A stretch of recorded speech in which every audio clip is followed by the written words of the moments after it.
Զորականի դպրոցում աղմկահարույց միջադեպը եւ ծեծողներից մեկը Արթիքի քրեակատարողական հիմնարկի պետի տեղակալի որդին էր։ Մի մարդու որդի, ում հայրը քրեակատարողական հիմնարկում քրեական ենթամշակույթի դեմ պայքարում, բայց իր ընտանիքի անդամը, իր անձամբ իր երեխան ծեծելուց ասում է խփում եմ, խիես դու մեզ ծախել։ Ինչու է մինչ այժմ պետի տեղակալը պաշտոնավարում եւ դուք ինչ քայլեր եք պատրաստվում իրականացնել։ Նախ եկեք արձանագրենք, որ այն իրողությունը, որն ունենք այսօր, դրական է այն առումով, որ քրեակատարողական ծառայության աշխատակցի երեխան նույնիսկ կարող է տեղափոխվել քրեակատարողական հիմնարկ խափման միջոց կրելու։ Այսինքն մենք ունենք այնպիսի իրավիճակ, որ նույնիսկ համակարգի աշխատողի ընտանիքի անդամները անձեռնմխելի չեն եւ չեն կարող լինել։ Այսինքն սա մեր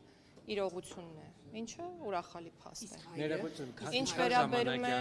այնքան, որքան որ դատարանն է նշանակել, եթե չեմ սխալվում, 20 օրվա մասին է խոսքը։ Եվ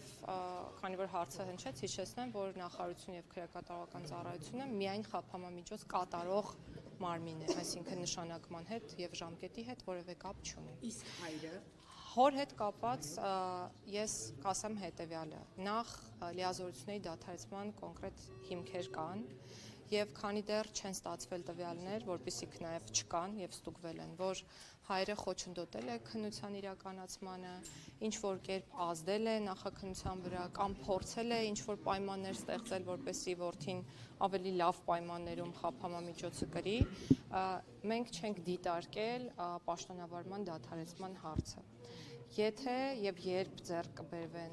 այնպիսի տվյալներ, որոնք անհամատեղելի կլինեն լիազորությունների շարունակականության հետ, մենք այդ հարցը կքննարկենք։ Բայց եւս մեկ անգամ շատ կարեւոր է, որ շեշտադրվի այն հանգամանքը, որ ծառայողի ընտանիքի անդամը եւս ենթակա է պատասխանատվության մեր երկրում